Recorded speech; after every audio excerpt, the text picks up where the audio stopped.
Hi everybody, it's Kim here. I'm with Connie and we are in her gorgeous craft room. I'll give you a view of that in just a second. And Connie is lovely. And Connie's going to do a live for us today showing a really neat project and card with Stampin' Up products. So I'm going to turn the camera around to Connie.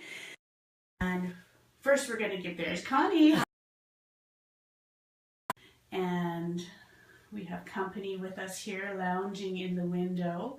So we're going to go back to Connie. I'm going to come over to her side here and she's going to explain what we're doing. All right.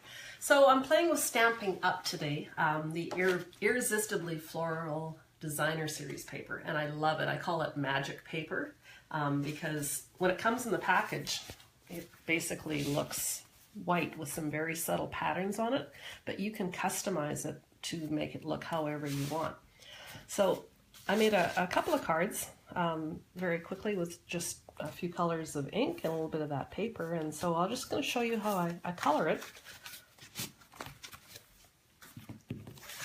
So this is just a 4.5 by 5.5 piece, and you can color it with sponge brayer and roll it on, or you can use little bits of sponges, or you can do, but I like to apply a lot of the ink with a stamp. So basically stamp right on top of here, and it adds kind of an extra layer of texture somehow. So I like the peach and the green combo. So let's use, I'll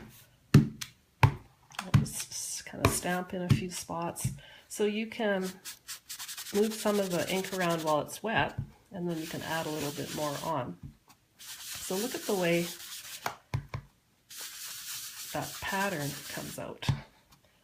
So it's basically a resist technique. So with the Stampin' Up inks and papers and everything, you can just get the most beautiful colors.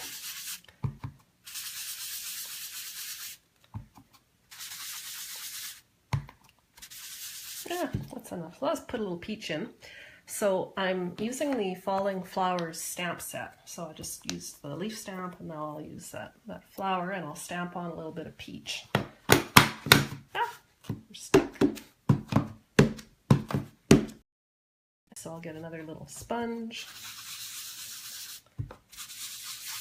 So you can add a little bit of crushed curry if you like, or a little bit of any other complementary color, but look how pretty that is.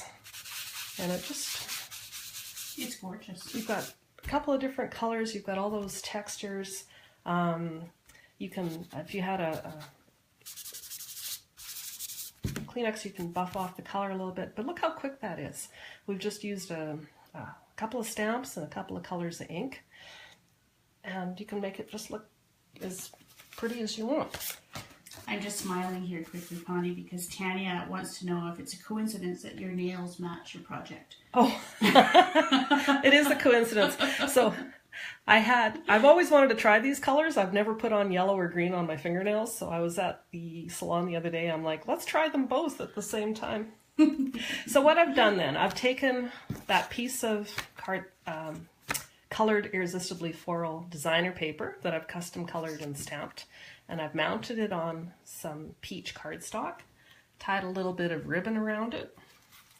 So again, it's lovely the way it all matches. And then I've added a couple of the die cuts. Let's see what, from the Made Flowers Framelit set. And they're so intricate and they cut so beautifully. It's such a treat to use them. So here I've actually layered up a couple of the die cuts just to add a little dimension, and popped in a couple of sentiment, and your card is done. So it's, like I say, it's magic paper.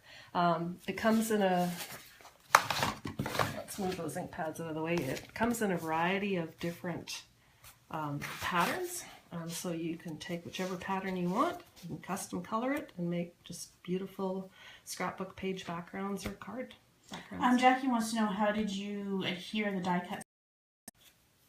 Used Tombow liquid glue on the back of those die cuts, and then to adhere the pattern paper to the cardstock, I used Stampin' Up snail adhesive.